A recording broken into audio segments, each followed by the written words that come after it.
Many people throw all their good diet and exercise habits out the window during the holiday season, only to reach January 1st and set all new goals that are very hard to keep.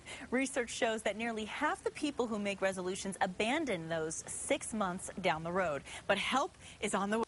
Michelle May is here to share her expert advice on how to keep your New Year's resolutions year-round. Dr. May, thanks so much for joining us.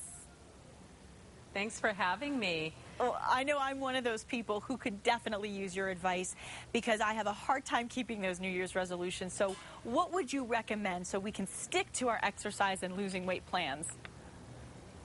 Well, I think most people start off on the wrong foot by setting goals that are just too difficult to sustain. They decide they're going to eliminate all their sugar, eliminate white flour, go to the gym every day.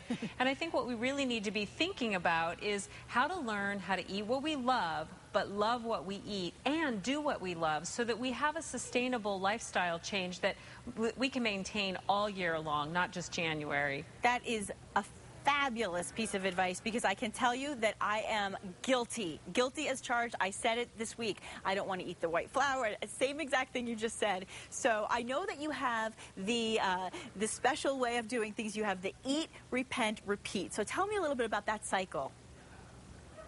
Well, the eat, repent, repeat cycle is really about people eating too much through the holidays especially, and then repenting by going on a diet or starting an exercise program to punish themselves for eating.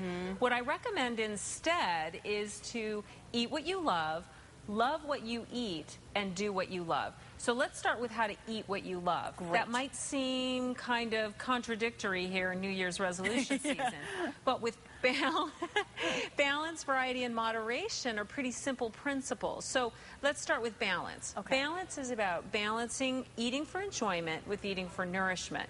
So rather than reaching for a bagel or a donut or something that's going to leave you flat in the mid-morning, you have a variety of foods, some yogurt and some fruit and some whole grain cereals. That way you're getting your nutrition and you're keeping your diet interesting. That's great. At the same time, we got to practice. Yeah, it's an important concept to eat a variety of foods in a balanced way. Now, one of the keys to all this is moderation. So moderation means eating the foods that you really enjoy, but using some common sense. For example, soda lovers will sometimes give up their favorites and then find themselves craving them. But these little Coke mini cans allow you to have your favorite flavors in a portion-controlled size that allows you to both have your cake and eat it too. That makes me so and then, happy. Of course, I am a huge soda. I mean, I drink soda, and it's really, I know it's bad. So that is a great, helpful hint. It's not bad if you practice balance, variety, and moderation, and I think that's what people forget, is you really can have a little bit of everything that you truly love. And then, of course, add your exercise, but make it exercise that you look forward to, that's fun for you, because that way you'll continue to do it long term. Well, why do most of these diets usually fail? I mean, is that because they're not doing what they love? Yes, they're unsustainable and negative. It's about what I can't have. It's about punishing myself with exercise. That kind of a negative approach is just not a long-term approach that most of us can live with. So eat what you love what you eat, do what you love. That's a change you can live with. That is great advice. Dr. Michelle May, thank you so much for being with us. I will take your advice. Those are all great tips to keep us from spreading out in the new year. Thank you. Thank you.